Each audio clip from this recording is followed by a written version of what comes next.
It's good to see you all here, and I know that there are many watching online too, so I'm welcome to those of you that are remotely watching, and we've got a new gimmick over here, I understand, the 360 camera. So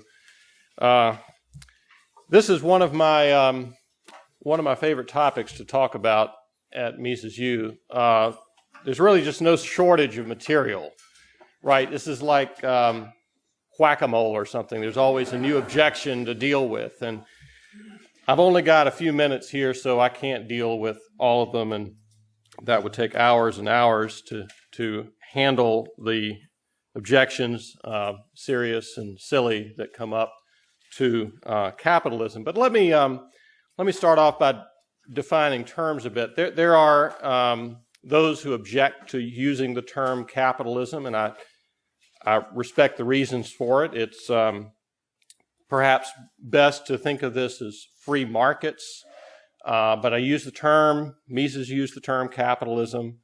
He talked about the anti-capitalistic mentality, and that's really what we're dealing with here. It is important when you're dealing with people who object to the idea of markets to ask a few questions to figure out what exactly they think they mean by capitalism. Because a lot of times what you find is that they mean crony capitalism. What they're talking about is some sort of arrangement where businesses are able to gain advantages through restrictions on competition from the state, or they're able to gain privileges, they're able to ignore the side effects of their activities on bystanders, and they're able to basically use coercive force via the state to transfer wealth in their direction. That is not what we mean here by capitalism. So we're not talking about crony capitalism where special interest groups are able to manipulate the government to get what they want at the expense of others. So the term free markets might be a preferable term in some ways. There's no ambiguity there. When we say free market, we mean a market that is where people are free to act voluntarily without state coercion. So that sort of groundwork being laid here, let's talk a little bit about the first of 5 objections that I'll mention. In previous years, I had a presentation with 10, and that's not, I didn't shrink it to 5 because there are fewer. It's just there are, if anything, more now, but I never seem to make it all the way through, so I picked some that I thought would be particularly salient here. So first, you've heard this sort of saying, the rich get richer and the poor get poorer. I hear this sometimes from students. It's almost a cliche, and yet it's just not true. That's not what we see happening. So this is sort of leveled as an indictment against markets, that markets lead to a few elites, the 1% or what have you, that will rise to the top of the economic system, stepping on the bodies of everyone else who is made poorer by their activities. Now, part of this may originate from a kind of a fixed view of wealth, that there's only so much in the world, there's only so many resources, there's only so many goods and services that are produced, and so the basic question in many people's minds is how do we distribute what's available? That is not how markets operate. It's not how economies operate. Economies operate by creating new things, innovation and creation, so that there is more. And the fundamental question really is one of production, innovation and production. And so you can see this if you look at society, human society, in almost every country over the last few decades, and every country over the last century or two, you can find an improvement in the standard of living across the board. Today, according to Matt Ridley in his book, The Rational Optimist, of Americans officially designated as poor, and by the way, it's important to recognize that an American who falls just below the poverty line would be considered rather wealthy in many countries in the world. So the American definition of poor and other definitions might be widely disparate. But of Americans officially designated as poor, 99% have electricity, running water, flush toilets, and a refrigerator. 95% have a television, 88% have a telephone, 71% a car, and 70% air conditioning. Cornelius Vanderbilt had none of these. And I think some of these statistics are a little dated. I was listening to a podcast on the way here, one of Russ Roberts' podcasts, and he was talking to someone who was discussing the homeless population. And the interviewee was saying, well, virtually everybody in San Francisco who's homeless has a cell phone. So this is the product of that innovation and production that the market system generates. One important question to think about is, are we discussing inequality here, or are we discussing the well-being of the poorest fraction of society? Hayek said, once the rise in the position of the lower classes gathers speed, catering to the rich ceases to be the main source of great gain and gives place to efforts directed towards the needs of the masses. Those forces which at first make inequality self-accentuating, thus later tend to diminish it. You can think of a society where inequality is substantial, but even the lower levels of that society, economically speaking, are doing very well compared to other countries. And then you can think of countries where maybe there's not so much inequality, but there's a very high degree of poverty.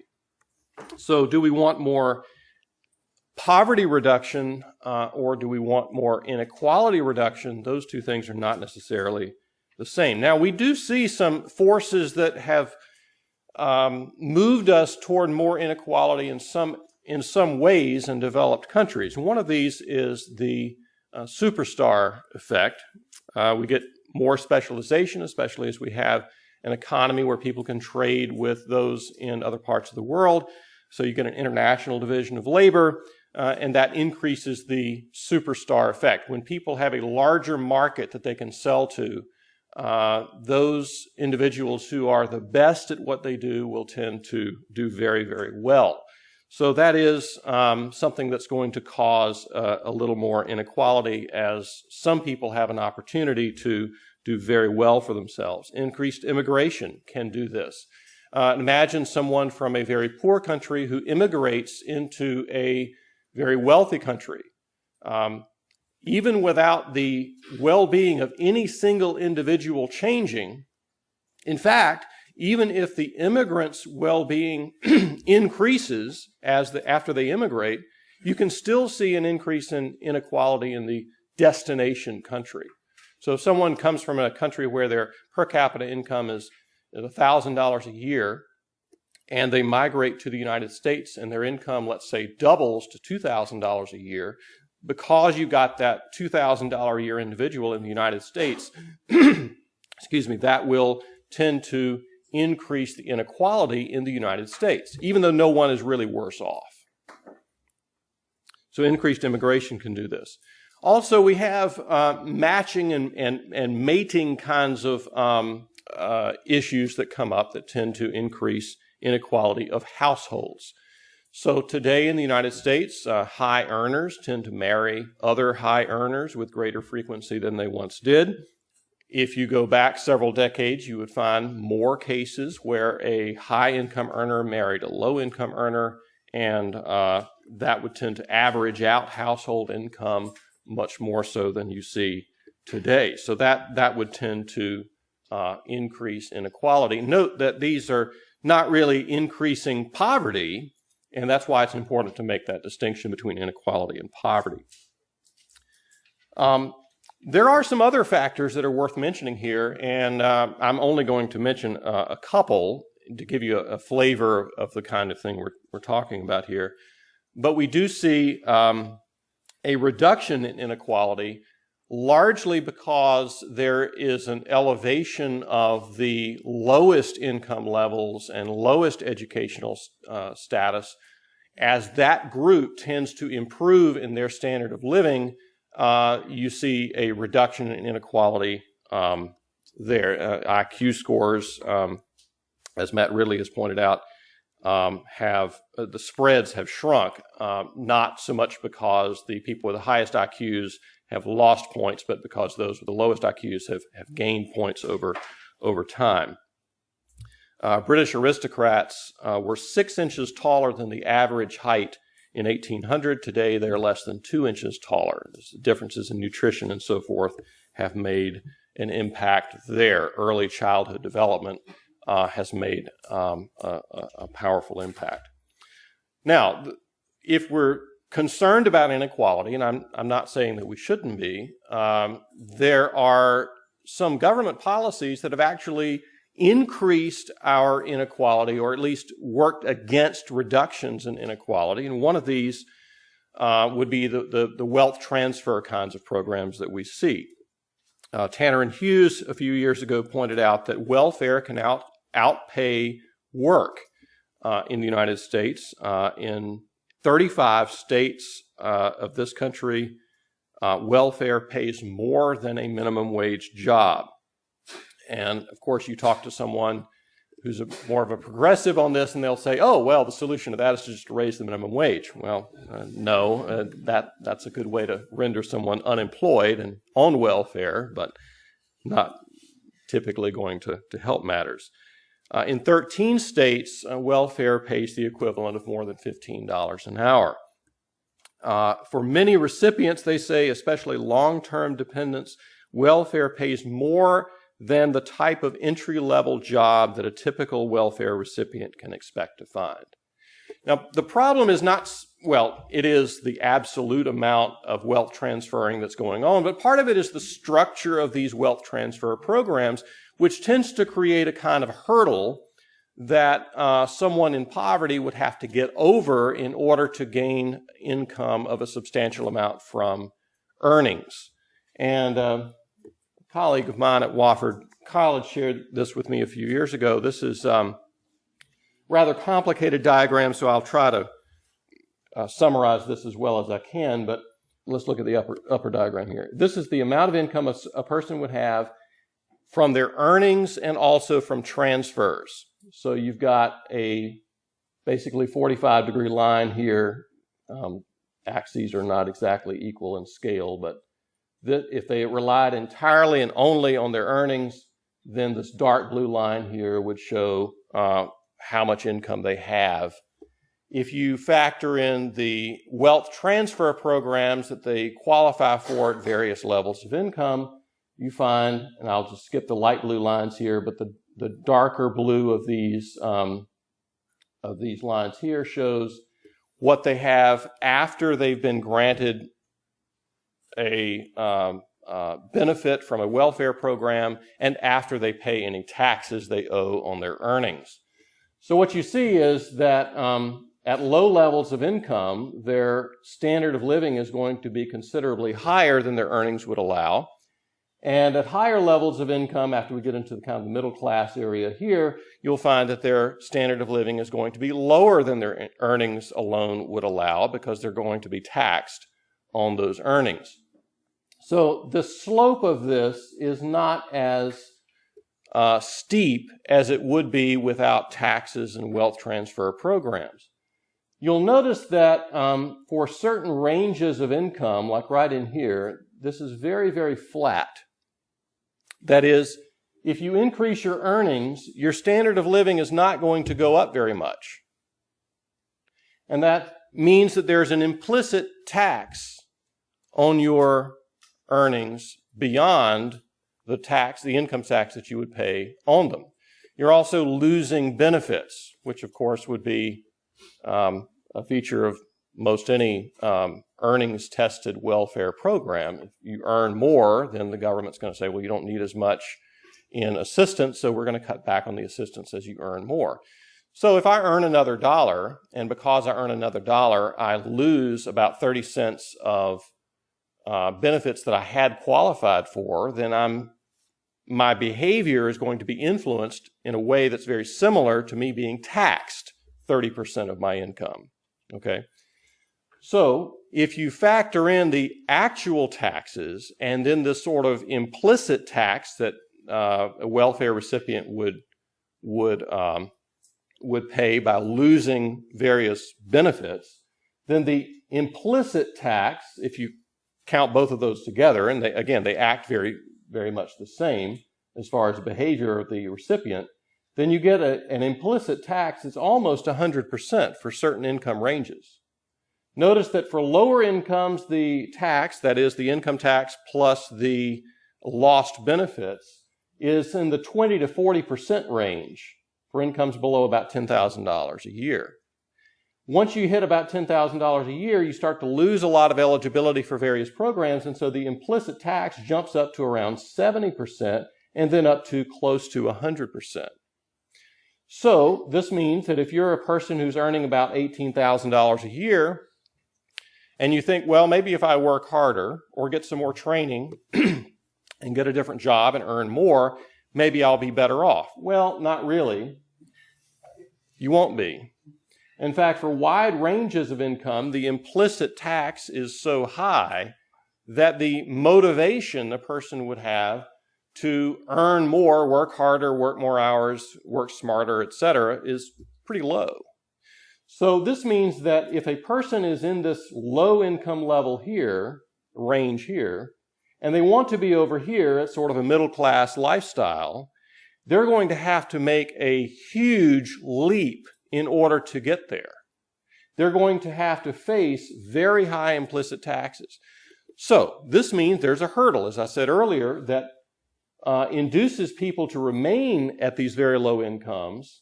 Once you're past the hurdle, maybe you get some education, develop some skills and so forth, and you're over here, then your implicit tax is much lower. But in order to get there, you've got to do something pretty incredible to get past all these adverse incentives. So this increases inequality. You get people stuck down here, you get people in here, but you don't get very many people at the hurdle itself. Now, backing up and looking big picture on this, there's a study that's done every year, or every other year, I think it's every year, by the Fraser Institute, and it's called the Economic Freedom of the World report. And I use this in my macroeconomics classes to show the impact of markets on incomes and various measures to the extent that you can measure human well-being. You can measure things like life expectancy. Generally, it's better to live longer than live shorter. Literacy rates, access to clean water, and various other things. And so we understand that there are problems with aggregating numbers, but I still think these are illustrative of some of the issues here. If you look at the countries that they rank 158 countries. In the last report they did in 2016, they rank countries by economic freedom levels. And they look at things like how much regulation is there, what are the tax rates, how much corruption is there, what's the legal system like, is it a country where the monetary system is stable or do they have a lot of inflation, are people free to exchange money with other countries, lots and lots of variables. And so this is a kind of a meta index of various things that you might think about as relating to economic freedom. So you could think of this as a kind of a rough indication of how market-friendly a country is. And they divide the countries up into 4 quartiles. So you've got the most free, the next most free, the third quartile, and then the lowest or 4th quartile where countries that are the least economically free would be located. What we see is that the countries that are the most economically free, that's the blue here, have the lowest levels of extreme and moderate poverty. 1.9% of the people in those countries, that's about 40 countries, have a state of extreme poverty, and about 2.3% are in moderate poverty. As you can see, if you're in one of the least economically free countries, then the rate of extreme poverty is 30.6%, and the moderate poverty rate is 48.1%. If you look at the income share And this is looking at more of an inequality measurement. If you're looking at the income share of the poorest 10% in each of these countries, it really doesn't seem to make that much difference. There's a slight increase here for being in one of the most free countries. You get 2.75% of the total income if you're in the bottom 10%. If you're in the least free countries, you average about 2.45%, but really there's not much of a difference. However, 2.45% of a large number, large income, would be a lot more income in absolute terms. So if you look at the income earned by the poorest 10%, if you look at how well off this poorest 10% is, as well as we can measure such things, you find that it's tremendously better to be in a country which is more economically free. Now, I have a few things to say about where the top countries are and who the bottom countries are. We'll get to some of that in a little bit. Let me address another kind of inequality-based concern that people have who are opposed to markets, and that is this CEO to worker compensation ratio. And you've seen this kind of thing before, no doubt. There was a lot of this when the Occupy Wall Street movement was in the headlines. And you still see people bringing this up, that the CEO makes X amount of dollars and the lowest paid workers in the firm are making a lot less. And so there's this giant ratio for some firms. The argument is that somehow this is making the poorer workers or lower income workers in the firm worse off because the CEO or whoever it is in upper management is making more. And this is an old fallacy that there's some sort of fixed pot, that the payroll for the firm is a fixed amount of dollars. And so the more you give to this one person, the less there is for somebody else. That's not the case. In fact, for some companies, it may be actually the reverse. When you pay a lot of money to attract a CEO, you're paying for the talent that CEO is producing for the firm. So if you get a very talented CEO in the firm, it's quite possible that that CEO is improving the performance of the firm and therefore creating better opportunities, higher incomes, and other benefits for the less paid workers in that firm. So there's nothing about the firm that says there's a fixed payroll and the more you give to this person, the less you have left over to give somebody else. But there is this kind of concern, which you can see, this is from the Economic Policy Institute, always a reliable source of misinformation on economics. And you can see from 1965 going up here to about the bursting of the dot-com bubble, you see a very high CEO to worker ratio, up to close to 400 times. Now, one important point here is we're looking at the 350 publicly owned U.S. firms with the largest revenue each year. This is not the average firm by any means. These are very large firms. And you can see this ratio kind of bumping up and down here, and lately it's been going up. I don't know what it is this year. But there's something about this you should know. The average size of the very large firms that are in this graph increased in recent years. According to a study published by the NBER a few years ago, the increase in CEO pay between 1980 and 2003, which you can see from about here to about here, that increase can be fully attributed to the six-fold increase in market capitalization of large U.S. companies during that period. The firms are bigger. The CEO is managing more.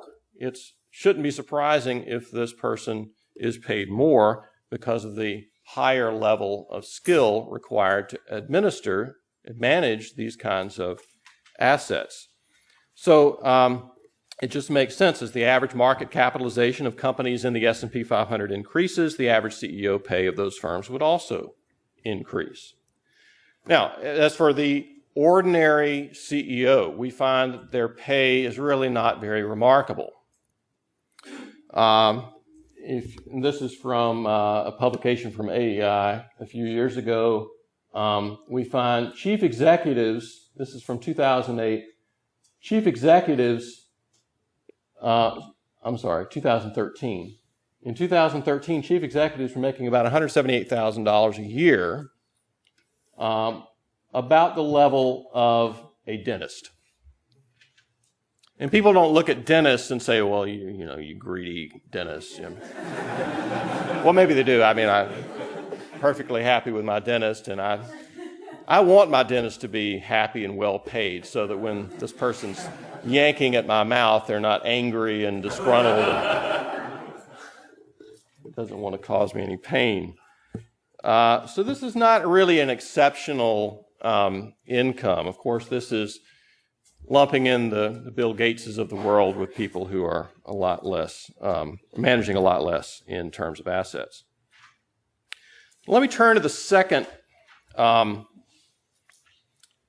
concern that people have about markets and capitalism. And you've all seen this before, right? Well, socialism works in Europe. People are happier in Denmark. So why can't we adopt that here? Medicine is cheaper in Canada. I mean, I'll talk about healthcare later in the week, but this is the kind of thing that you hear again and again. Now, here's back to that index that I mentioned earlier. I've got here's the list of the top 30 most free countries in the world, out of about 158, I think, that were on the latest index. So the most economically free country in the world, Hong Kong. Second is Singapore, New Zealand. We have somebody from New Zealand here. There we go. New Zealand. All right, number 3. And has been there for quite some time, if I remember correctly. Switzerland, and then a whole bunch tied for 5th. Canada, Georgia, that's not the state, one door over. Ireland, Mauritius. I should give extra credit if you can find Mauritius. Or United Arab Emirates. Australia, we got somebody from Australia here. There we go, 2 people from Australia here. UK, Qatar, Chile, Jordan. Where's the United States? Oh, number 16. We used to be right up here near New Zealand, and we've dropped in the rankings a good bit in the last few years. Malta, Armenia, Estonia, Finland, Denmark, etc. All right. Now, what I want to point out here is you've got Denmark, which is always brought up as one of these countries where, they're socialist and they're happy, and therefore we should be socialist and then we'd be happy. And then you've got the Netherlands, number 25. Now, this is out of 158 or 59 countries. The distance between the Netherlands and the United States, and less between Denmark and the United States, is really not all that great. They're well within the top quartile of economic freedom. The United States is number 16. They're 21 and 25. Now, their socialism works relative to many other countries because they're not very consistent with it.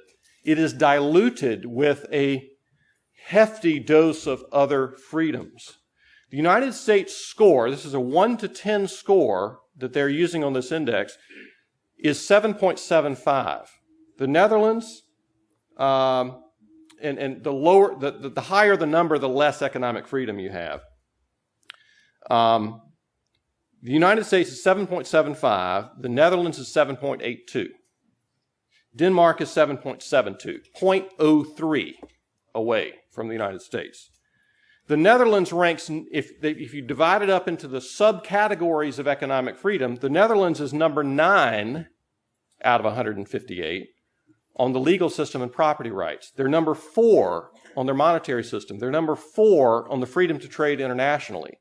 It's very highly ranked in many categories. Where is it low ranked? Well, on the size of government. The size of their government is number 154 out of 150. Actually, I see now it's 159, 158. 154. So they are balancing a very large government with regard to their welfare state and some other things with some important economic freedoms where they rank very high. Denmark is the same way. Denmark is 155 out of 159 countries on the size of government, but they, like the Netherlands, have a number of other important freedoms that help to offset that. So I would say that these countries are prosperous in spite of the size of their government, and they're enjoying the benefits of these other freedoms. By comparison, the United States is number 27 on the legal system and property rights, number 40 on our monetary system, and number 60 on our freedom to trade internationally. So we have a smaller government, true, than the Netherlands or Denmark, but we are much lower ranked on some other economic freedoms that are worth mentioning. Incidentally, the top marginal corporate income tax rate is 39.1% in the United States. That's the third highest in the world and the highest among the 34 industrialized OECD countries. In the Netherlands, their corporate tax rate's only 25%. So I think it's a bit inappropriate to say, well, socialism works in the Netherlands and therefore we should copy what they're doing. The socialism looks different, but it's really not that far apart. Here are the bottom, I think in this case I had about the bottom 31 or 32 countries that are on the list, just so you can see.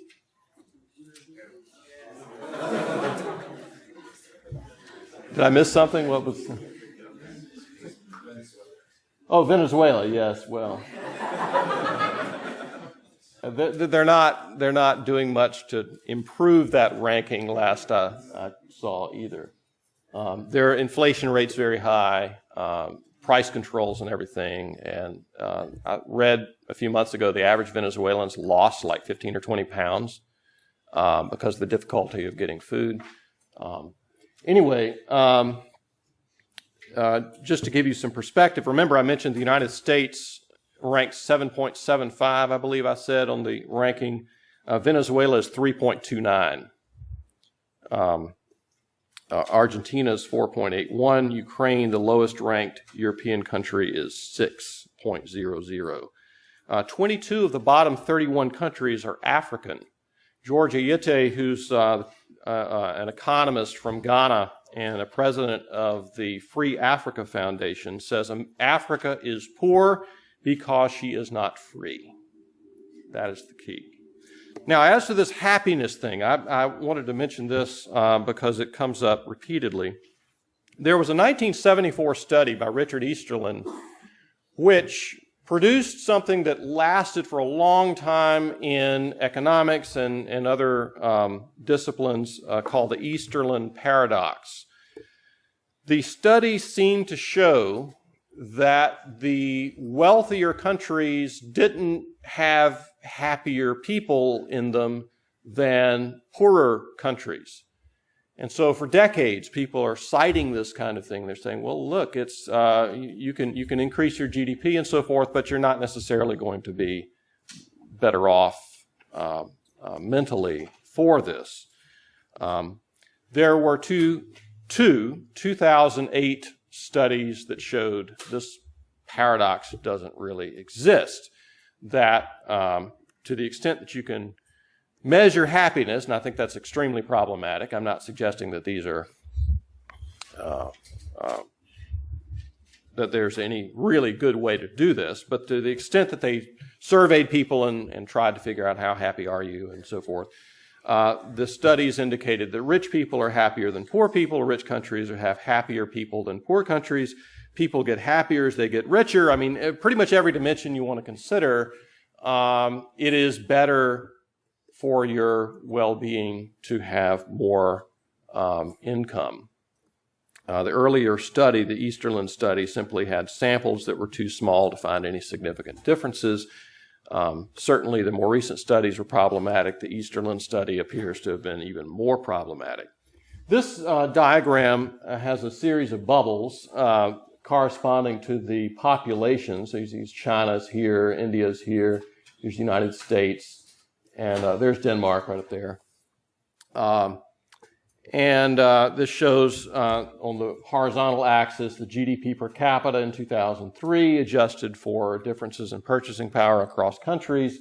And here you've got mean life satisfaction according to their studies. And so you can see there's a pretty definite correlation between the two. Let's look next at this idea that capitalism destroys the environment. I've got a whole talk later in the week on the environment. I think that's actually tomorrow, on the environment, and so I'll leave most of that for tomorrow. But Mises, in his book, The Anti-Capitalistic Mentality, says, you really can't dismiss a market-oriented country as being ugly. There's a lot of mockery made of strip malls and fast food restaurants and all of this kind of thing, but we personally, I prefer a mountain view to looking at a McDonald's sign, unless I'm hungry. Most of us really enjoy the view of a McDonald's sign if that's what we want. And so what markets have done is they have catered to those needs. If you compare the sort of urban sprawl kinds of things that are criticized to countries that are more, where the government has more intervention into the economy, you get something that beauty is subjective. We understand that. I look at this and I do not see beauty. You may, subjective value and all that. Nevertheless, these are those kind of Soviet bloc apartment buildings that were thrown up in the 40s, 50s, and 60s. We'll talk later in my other talk about the environment on the BP oil spill. I don't really have time now to go into this. I will point out in more detail tomorrow that government incentives created the kind of environment in which a company could ignore the impact that they might have on bystanders. So we'll talk about that some more. Fourth on my list of 5 is this idea that capitalism is racist and sexist. There's a lot here. Since I am short on time, I will simply point you to a couple of articles on this. One is called The Enemies of Jim Crow by Jeff Jacoby. I think that was posted on Cafe Hayek a while back. And George Leaf has an article, which I think is on Mises.org, called The Economics and Politics of Discrimination. Jacoby says in his article, to summarize, that if you're a streetcar owner and you want to move people around and get paid for doing so, you don't want empty seats. A good way to get empty seats is to classify the seats according to a person's race and say, well, these seats are for African Americans and these seats are for white people. And if you do that, then you're foregoing income. An overriding concern of most for-profit businesses is profit. So you're not going to want to forego revenue and have empty seats in your streetcar by creating this kind of distinction on something other than their ability to pay for the seat. So segregation ended up hurting the bottom line of streetcar owners. The manager of Houston's streetcar company complained to city councilors in 1904 that to haul around, this is a quotation, to haul around a good deal of empty space that is assigned to the colored people and not available to both races, end quote, is not good for his firm. In a study published in the Journal of Economic History, Jennifer Roback, an economist, showed that in one southern city after another, private transit companies tried to scuttle segregation laws or simply ignored them. And there's more on that as well. Then there's this argument that capitalism produces the wrong stuff. I had a longer headline, something like capitalism doesn't produce the right stuff and produces too much of the wrong stuff, but you've seen this before too. Who's going to do the space exploration? Some projects are simply too big for the market, that kind of thing. What we actually see is that innovation, technological innovation, maybe especially their very significant forms of innovation, are hindered by government intervention rather than improved. The Wright brothers wrote to the U.S. government saying, we have an invention here and you could use it for scouting in the Army, for message carrying and so forth. They got a form letter back in response. Their competitor, who was heavily funded by the U.S. government to the tune of something like $50,000, which is a lot of money at the time, their competitor ended in utter failure. This is the competitor's plane about to crash into the Potomac River, nearly drowning the test pilot. Wilbur and Orville Wright were entirely self-funded, spent around $1,000 on materials and travel during their research. As you know, if you've read any of Mises and a number of other authors following him, there's a serious calculation problem that governments face. How do they measure the costs and benefits of various projects? The space shuttle, a classic example of something that was extremely expensive compared to initial projections. The projection was it's going to cost $118 per pound to get stuff into orbit. The actual cost, $27,000 per pound. They projected we're just going to be able to have a flight every few weeks because we're going to land this thing, we're going to set it back up on the launch pad and take off again a few weeks. And what they actually found is every time they fly, they're going to have to overhaul the thing for many months at a cost of $1.5 billion every time. Then on the other side, you get, well, capitalism produces too many bad things. I will point you to Walter Block's 2 books on this, Defending the Undefendable, and then he's got a kind of a volume 2 on that as well. If you, let's suppose that for whatever reason you think that people should not use certain kinds of recreational drugs.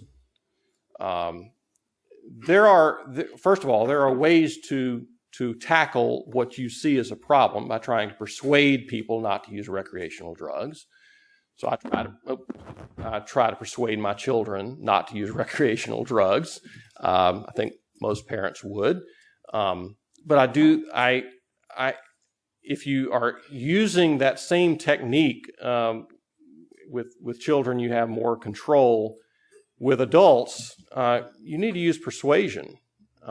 When you try to introduce coercion into that problem, you end up with all kinds of side effects that you didn't intend. The drugs get more powerful. They get more dangerous. Crime is associated, violence is associated with the buying and selling of these substances and so forth. So Mises says, certainly there are many people who smoke too much and who smoke in spite of the fact it would be better for them not to smoke. He says, this raises a question which goes far beyond economic discussion. It shows what freedom really means. So the capitalistic system can be abused. It is abused by some people. It's certainly possible to do things which ought not to be done.